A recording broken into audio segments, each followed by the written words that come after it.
I am Blessing Ekiko.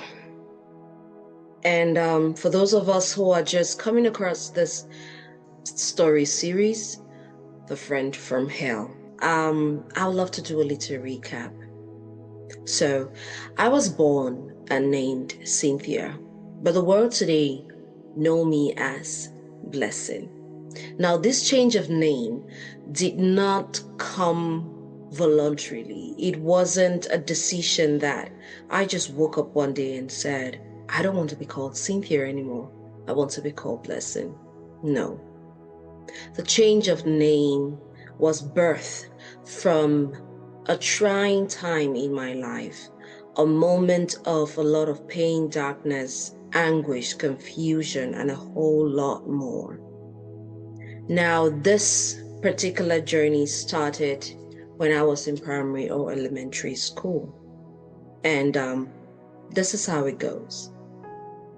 So, I was born and named Cynthia, and today known as Blessing. This journey started when my family was transferred to a new city. Now, I was transferred as well and had to be enrolled in a new school.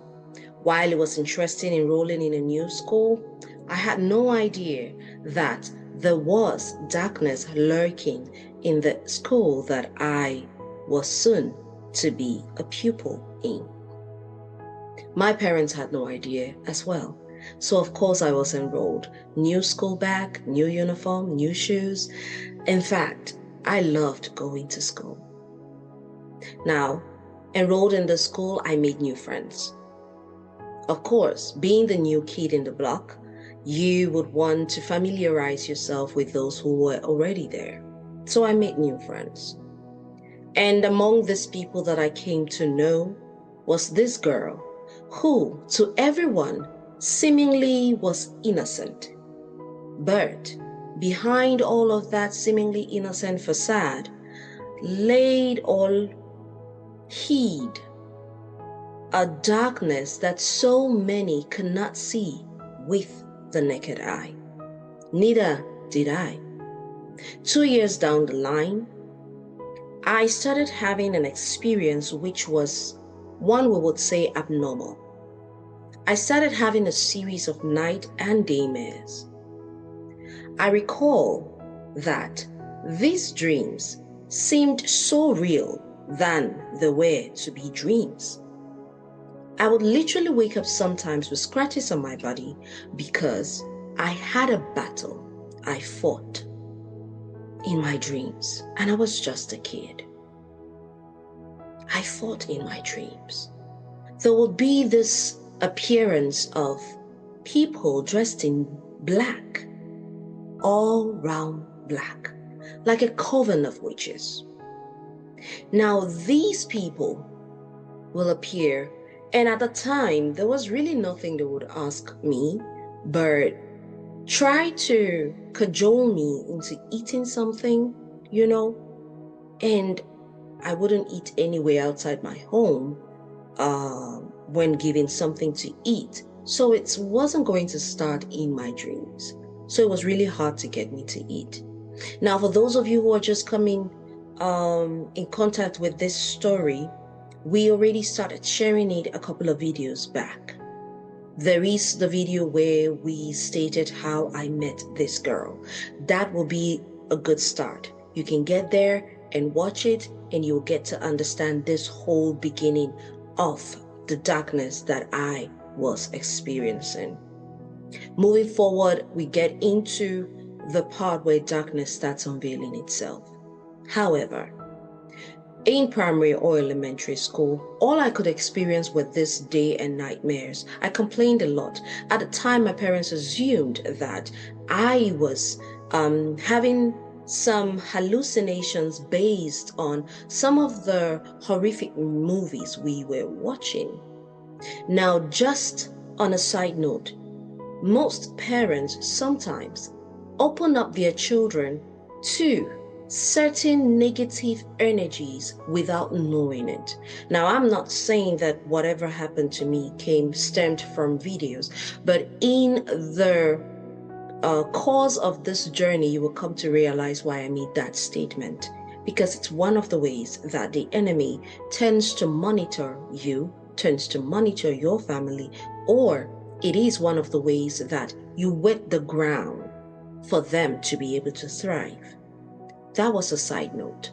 So my parents assumed that I was hallucinating, and who would blame them? The kinds of things I was talking about didn't really make a lot of sense, even to me. Sometimes I will get back to school, and when I'm alone, this girl in question, who we are calling Bakister, this girl in question will walk up to me. She would try to crack jokes. She would sing songs. She loved singing. And she had a tendency of calling me Cynthia instead of Cynthia. She wouldn't pronounce my name. She would whisper my name. She literally loved whispering her own name too. She would rather say Bakister instead of Bakister. It was really strange at the time, but again, my little mind could not comprehend what was happening or what was about to happen. These nightmares continued right up to the point where I graduated and was to move into secondary school. Now, my father at the time was the principal of a mission boarding school in that city, one which a lot of people do know. It was a girls' school. Now, I didn't want to go to the same school my dad was principal because though young, I would want to say I was smart. So I told my parents I wouldn't want to attend the same school that they were working at. I wanted to go somewhere where no one really knew me or no one would give me preferential treatment just because my dad happened to be the principal. So they listened and enrolled me in a school outside our city. Now, my parents are the type who never force anything down their children's throat. They would give you guidance, but they usually will love to encourage that which you are passionate about and that which you love to do. And that's why they also had to give a go-ahead. Though God instructed for me to do this, they had to also give the go-ahead for me to release this particular part of my life. Remember, honor your mother and your father, so your days might be long. So, my parents decided to enroll me in this other school. Now, this school is a daughter school, what I call a sister school.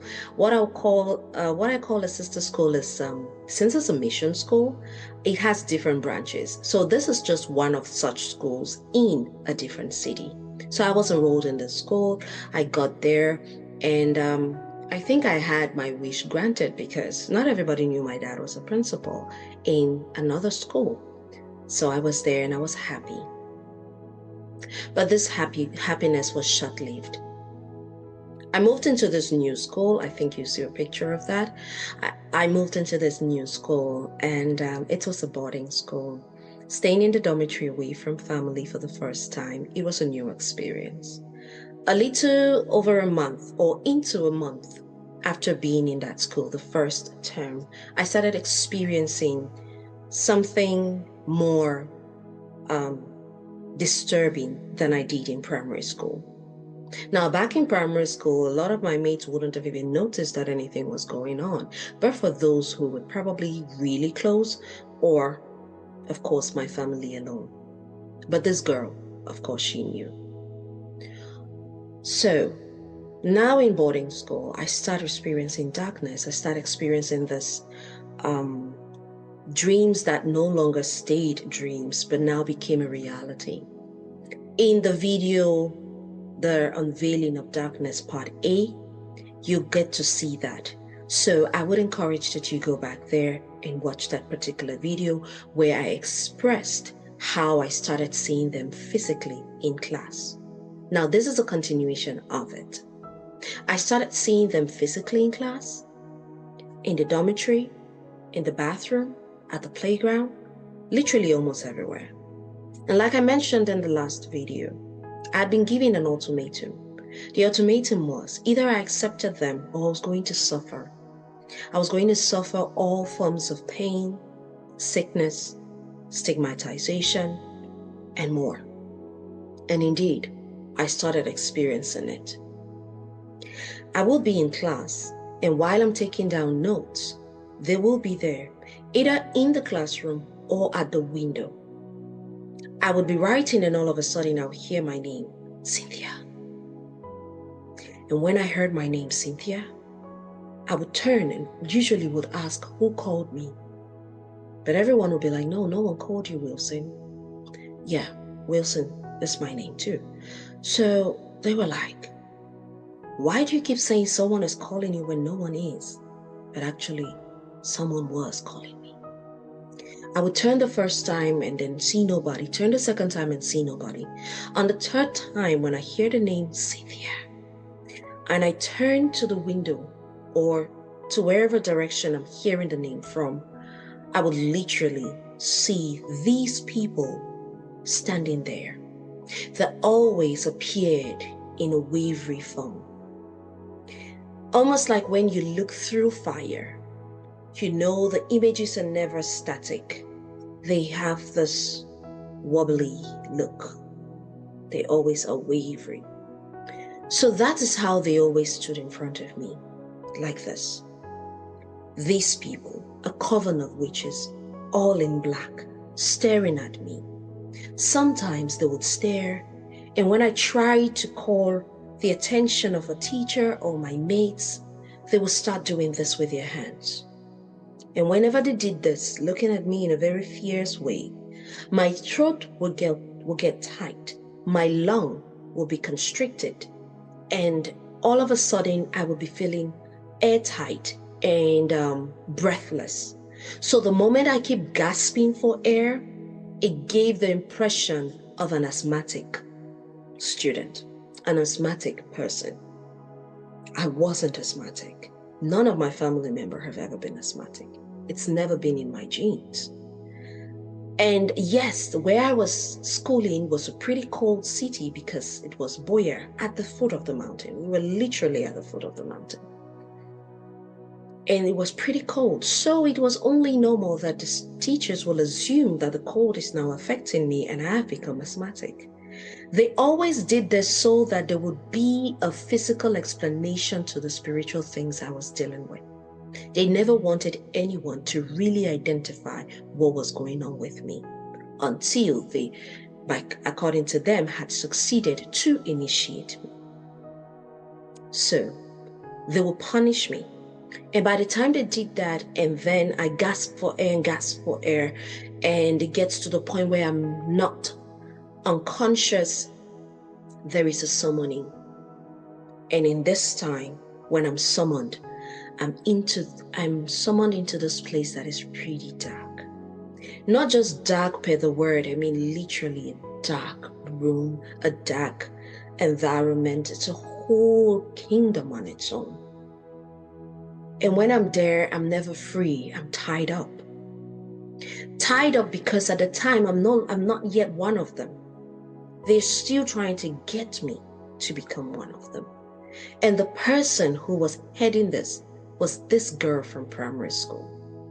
She had earlier mentioned to me while in boarding school, when I started seeing them for the first time, earlier mentioned to me that when I came into primary school, she identified a light. They knew what I carried. They knew that they needed to use that to their benefit. I was just a kid. I didn't even know what it was they were talking about. What do you mean by I had a light? What do you mean by it was going to be beneficial to you? All of that I didn't know. I didn't know and I didn't understand it. Yet they knew. So, because of that, they took their time. Remember I said 2 years into being in that new school. That was when I started having these nightmares. So they built a relationship in a way that you would not be able to identify that your problem is coming from this person. They mask it. It's almost like when you watch the movies, Western movies particularly, Hollywood action movies, where you see a CIA agent, an FBI agent planted in the life of a person because they're working undercover. They work undercover because they don't want you to pick up on the fact that they are federal agents, police officers, investigators, or whatever. So they can literally be your neighbors for years just because they're trying to catch you at something. This was the case for me. I was in the school. Little did I know that they were warming up and just building up a relationship so that when the time came, they will be able to just grab me. But unfortunately for them, Jesus already got me. So, this ultimatum had been given to me and I had not accepted it. So I had to suffer. I was first diagnosed of asthma. What happened was this.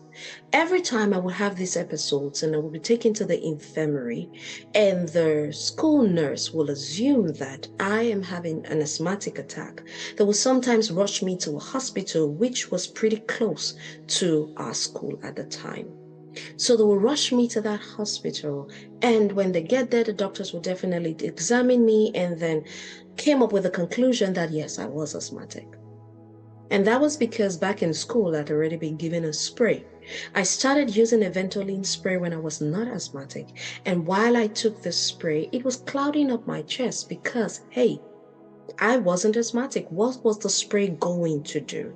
It wasn't going there to solve any problem because there wasn't any. It just looked like I had a problem. My mom was called most times to go to the hospital, meet us at a hospital or at school. When she gets there, they'll have to run tests and all of this. And most times they came out negative. But of course, I'm acting asthmatic. This was a routine. They will be called many times. That was a routine. They graduated from there into making me seem like I suffered cerebral malaria. I'll become violent, fight. But the truth of the matter is, while people thought I was fighting them, I was fighting the spirits they couldn't see. So, to the physical eye, that girl is crazy.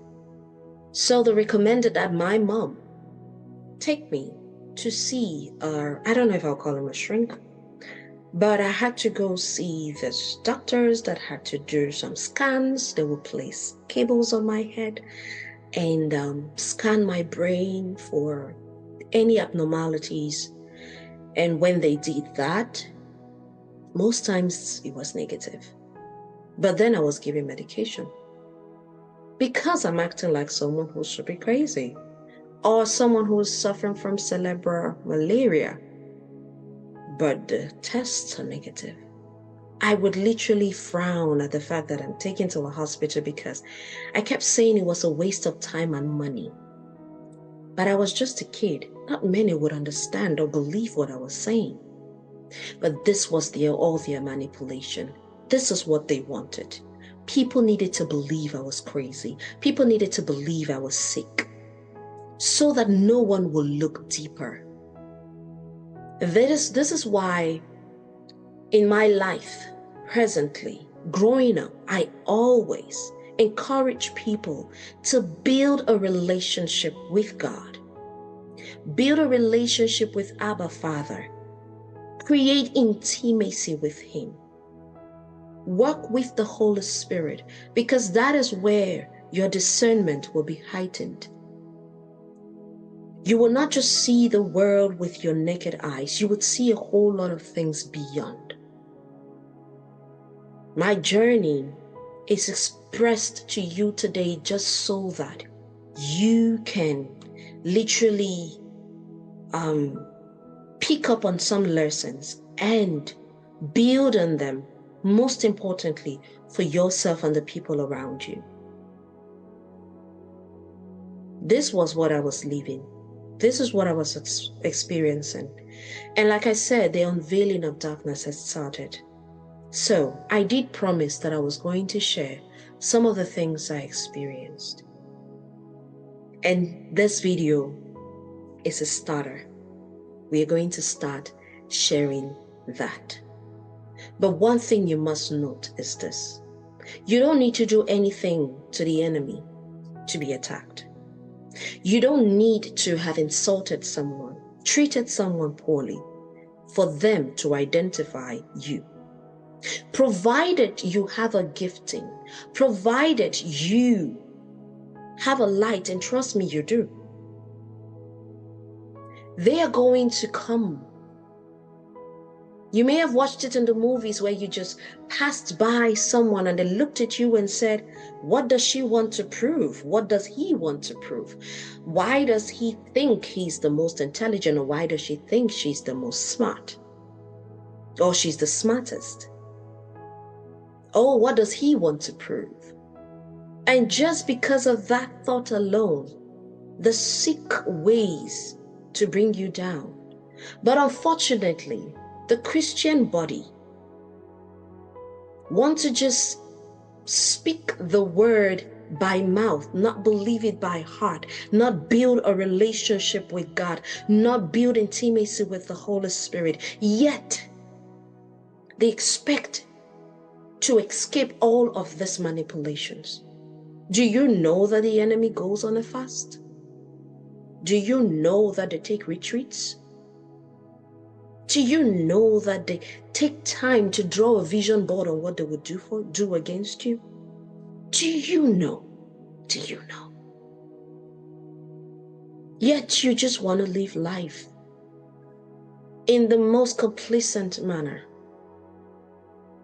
assuming that, oh no, because I'm not looking for anyone's trouble, trouble is not looking for me. Just because you are ignorant of a thing doesn't mean it can't hurt you.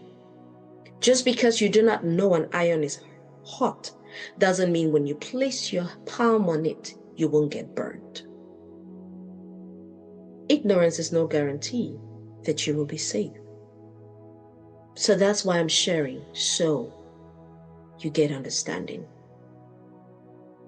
So you get understanding. So I've just given a kind of a summary of a summary, but subsequent videos will be broken down, in ways that we can identify one thing and treat it, because there were a lot of things that I experienced. This was an almost 9 years experience of my life. And interestingly, while sharing the story recently, there's been this kind of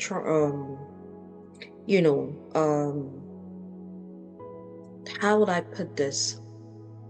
I've been sensing some things in the spirit and literally identifying some negativity, trying to pick up, and I'm like, I laugh because I said, oh, you guys want to see if it is Cynthia, the little girl who didn't know anything, but oh no, it's not. It's blessing. The refreshed beacon, a daughter of the living God, bought by an unpayable price. I have the mark of the calling on me, which is the blood of Jesus. And oh, the revelations helped me, and it would help you too. So a lot of things happen around you that you do not know.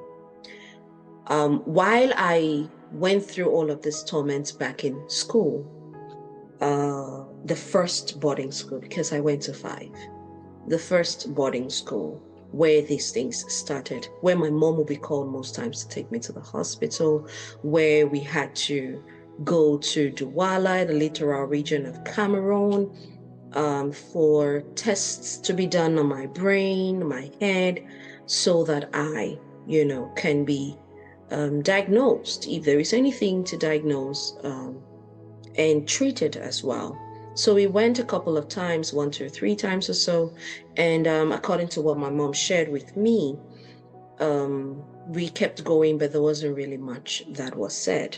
And by the time she had to go again with me for another rendezvous, a schedule that we had to meet up with, I told her I didn't want to go anymore. And she said, well, let's just go for this time. And I really insisted that I didn't want to go. And my mom was like, hey, let's just go and see what they say. And I told her there would be nothing. Let's not go. But of course, we just had to, she's a mother. She has to look for solutions to the problems that her child was experiencing.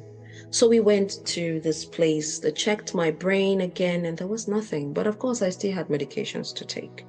Things I would break from one end and the other, and then effervescent or something liquid, and then I would just drink it up, gulp it, and the taste weren't really cool. But I had to take them because even I thought that I was crazy. So after this visit, and my mom saw that, okay, this kid is actually saying that there's nothing these people are going to say, and truly there's nothing they're saying. She now decided that we weren't going to go back, and that's how that phase ended. But that doesn't mean that the experiences stopped. So there was this time that I was in the dormitory, and it was a Sunday. Whenever these things happened, the chaplain was hardly there. I think it was part of the manipulation. The school chaplain was hardly there. So this day, I think it was a Sunday, and I was caused to not go to service that day. So I was back in the dormitory with a couple of dorm mates, 2 girls, and they were looking after me. Now, while I was in the dorm, I think I explained this in my very first reveal, where I said the enemy came for my light. So you can watch that too. So I was in the dormitory. I was laying in my bed. I remember looking out the window, and I was looking out the window and I saw an image pass. I was first alarmed. Then I looked again, and I realized that indeed there was someone moving out there. And when I looked, I told my mates, there's someone outside, and they said, no, there wasn't. I said, there's someone outside. They said, there wasn't. I looked again, and I noticed the image moved. Now, we were at the top floor in that school. My dormitory, my particular dorm, was upstairs. And I think my dorm was Mallet House. And I was upstairs, dorm 18.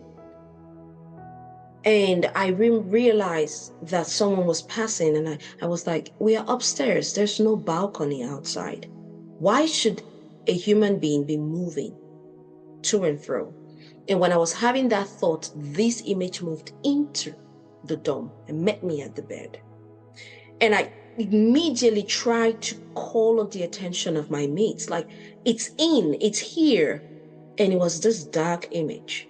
Wavery again. It was a feminine person, a woman, and she started doing this, and I was gasping for air, and I was pleading for them to just look. They couldn't see.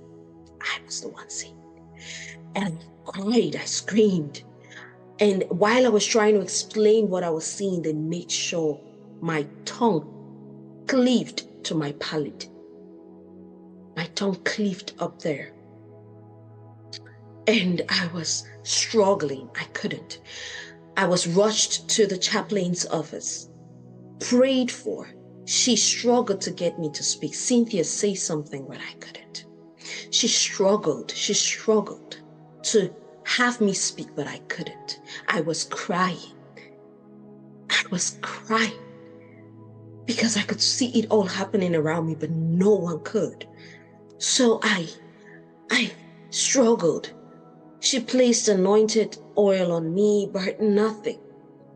And I remember a pastor friend of mine recently wrote to me after watching my video, and he asked a question, please, ma, what do you mean that when they're praying for you, a pastor is praying and then this person is there?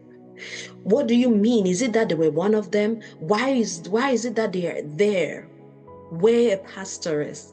And I took a whole 30 or 45 minutes to explain. I sent him voice notes and I said certain things. Now, there are 3 reasons, and one of them, of course, the person is part of such. He is in agreement with these dark forces.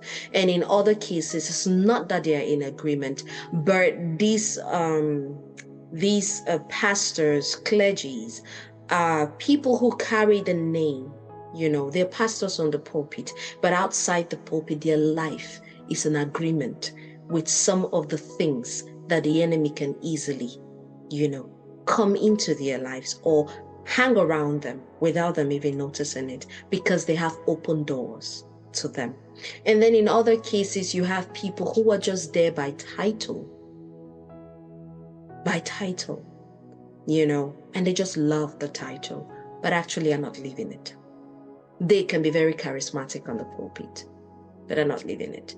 Now, in this particular case, I can't say that I identified what was the issue for my chaplain, but I think they were just really how will I put this? Spiritually, they were kind of stronger than her at the time. So she struggled, and while she was doing that, I signaled for a pen and paper. So they gave it to me, and I wrote what I was seeing. And I wrote it down. The prayer, I kept saying, Cynthia, say Jesus, say Jesus, say Jesus. So since I couldn't say it with my mouth, I was ministering it in my heart. And I was like, Jesus, save me, Jesus, save me, Jesus, save me. And while I was doing that, there were things happening in the underworld. Those are the things I'm going to be sharing in the next video. There were things happening in the underworld that I could see, and it affects you who's watching. There were things. I smile today because I'm victorious, but back then I wasn't smiling. So when I was writing everything I was seeing, writing it down, they were trying to make sure that that was not happening. So I was being flogged over there. They were beating and pounding on me, flogging me. I was tied up, and they were flogging me to make sure that I don't reveal anything. They were flogging me, and this chaplain of mine, God bless her, she was just, say Jesus, my dear, just declare it. And I struggled when I finally said Jesus. I got weak, and then my body got loose, and I was free for the day. But my parents had to be called.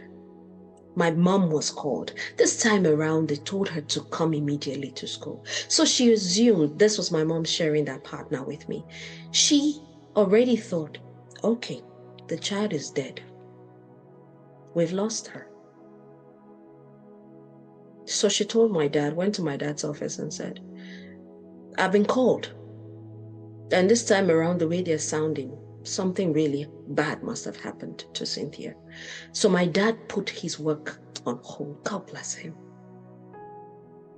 He put his life, he put work on hold, called the school driver and said, we are going with the school bus. So they drove to my school. They left their town to my town. They got there. This is my mom's account. She said on getting there, there were teachers who were sitting outside. So she got there, greeted them, explained who they were, and said they had been called by the school chaplain. The teachers all had this look on their faces, which gave my mom the impression that her child is dead. They kept saying, we really tried with that child. Like, oh, we have tried. I wonder which teachers those were. Come on, you could give my mom a heart attack. They kept saying, we have tried. We've tried with that kid.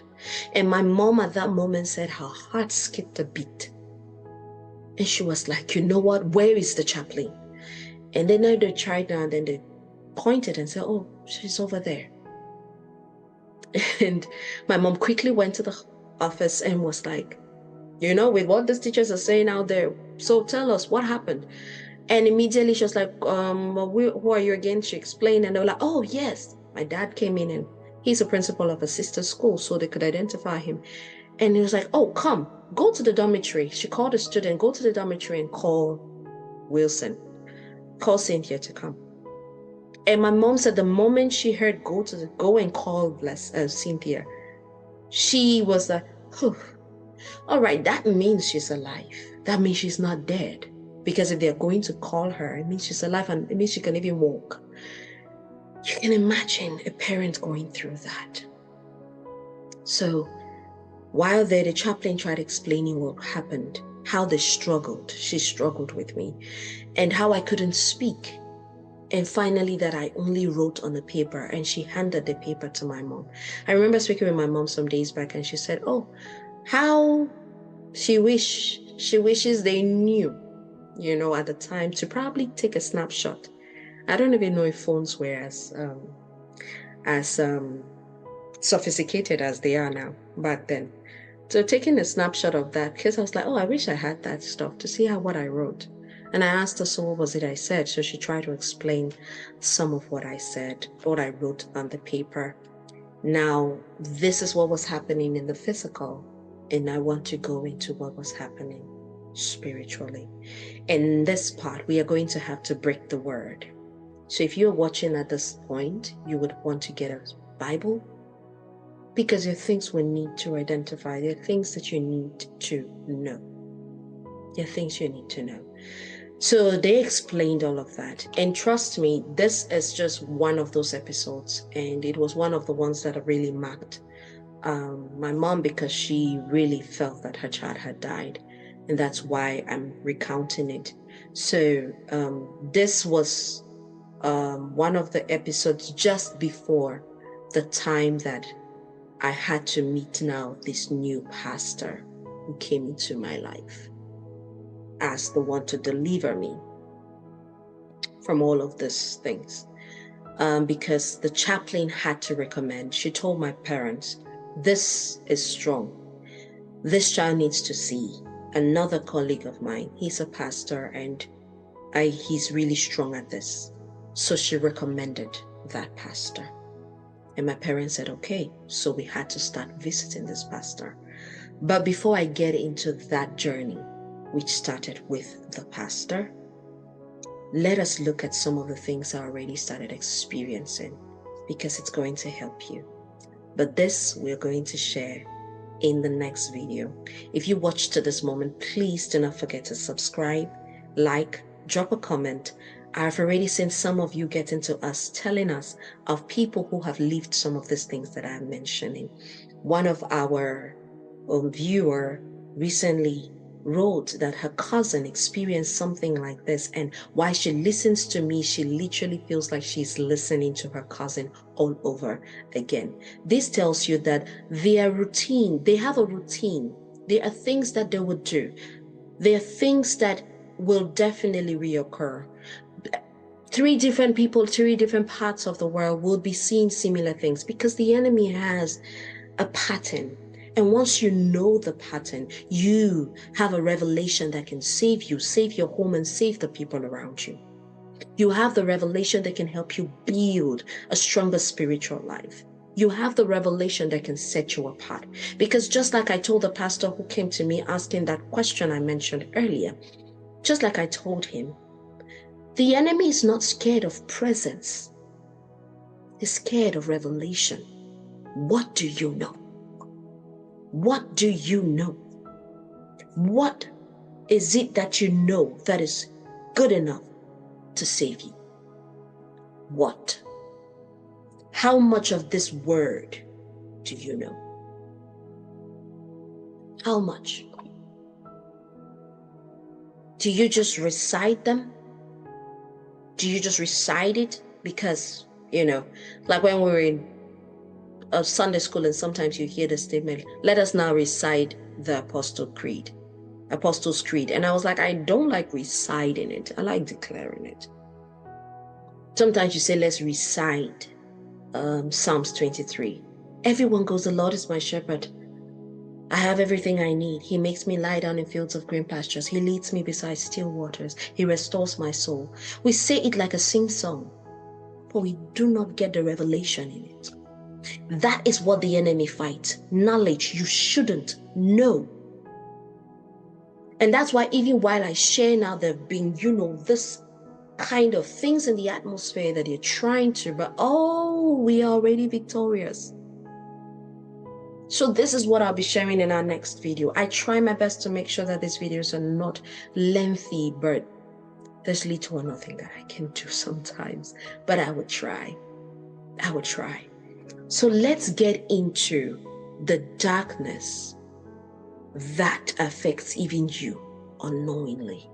The things that I started seeing and experiencing while I was locked up, chained up, and being flogged in the dark side of things, in the dark world, by this seemingly innocent girl physically, who in reality was an authority in the dark kingdom.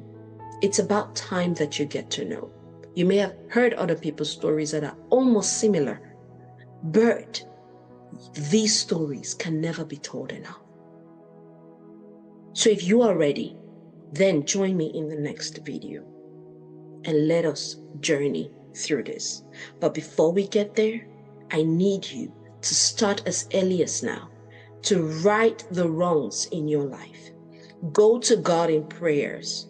Ask Him to come into your heart genuinely. Make Jesus Christ your Lord and Savior. He is the only one that can save you through it all. But don't just go to Him because you desire something. Go to Him because you want to build a relationship with Him. I usually say, how would you feel if you had a friend who only comes to you when they need something, but never is concerned about you, never is concerned about really building intimacy with you? How would you feel? That is how you should look at your relationship with Jesus. Don't only go to Him because you need your daily bread. Don't only go to Him because you need healing. Don't only go to Him because you need finances or whatever thing it is you're needing at that time. Build a relationship. Go on retreats. Take a fast. Take the Bible. If you do not know how to study it yet, read it like a novel. Start reading it like a novel. Read it like a story. Go to Genesis. In the beginning was the world. Start there. Just Genesis 1 itself has a lot of revelations. A lot that tells you of the nature of the Father. But if you do not have that desire to even know Him more, when the time comes, when thunder strikes, when the storm starts raging, you wouldn't be able to say, my anchor holds within the veil. You wouldn't be you wouldn't be able to say, on Christ the solid rock I stand, all other ground is sinking sand, because you have not been standing strong already. Please, this is not someone telling a story just to tell a story. This narrative is to bring you to a place of divine understanding of the authority you have in Jesus Christ, and in the magnificent power that you have, because you are a royal priesthood. You are joint heirs with Christ Jesus. Joint heirs with Christ Jesus. That's why I always say I'm royalty. I'm a princess in the kingdom of heaven, because my Father is the King. That's why I go to Him in the office of a daughter and not as a servant. I go to Him and I cry, Abba, Father. That only means Jesus Christ is my big brother. So imagine if I have that kind of big brother and you want to mess with me, he's definitely going to whoop your butt. Because he already knows it all. Imagine having a big brother like that. Imagine. This is my call to you. But most importantly, it's God's call to you. Get back to the secret place. Return to the secret place. Come away from all the noise. Step out so you can step in. Retreat so you can refill. It is time to work on that relationship you so much claim that you have with the Father. It is time for you to stop saying, I'm a Christian by lip, yet your actions are all opposite. That's why Christ will call the Pharisees, you hypocrites. And the enemy sees it and he knows it. And it's a gateway you open for him. On Christ the solid rock we stand. All other ground is sinking sand. So I tell you today, my dear sister, my dear brother, my dear father, my dear mother, uncles, aunties. I talk to you today to tell you that you have authority in Jesus Christ. But until you have a revelation of what you have, you will not be able to manifest it, because you can't manifest what you don't know. You can only manifest to the level of your knowledge. So let's get into the heart of it. What do they do? How do they monitor you? How do they gain access to you, even without you doing anything to them? This is the part where you sit up. I am Blessing Ikiko, and it is my pleasure to come to you sharing this journey, and I pray that you are blessed by it. Subscribe, share. Please don't leave without dropping a comment. Let us know what your thoughts are. Get others to join in, and let's grow together. That said and done, may the grace of God be with you.